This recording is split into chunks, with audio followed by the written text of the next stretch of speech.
Check out this bee swarm. Just noticed bees buzzing around in this in the grass here. It's like, what's that big lump? Came over and there's hundreds, if not thousands of these. I've seen this before on a tree.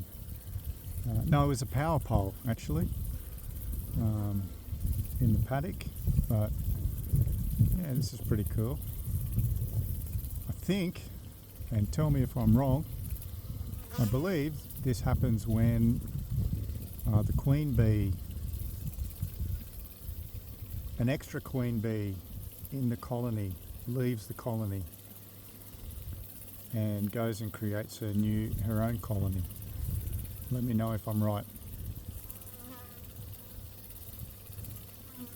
But either way, this is very, very cool.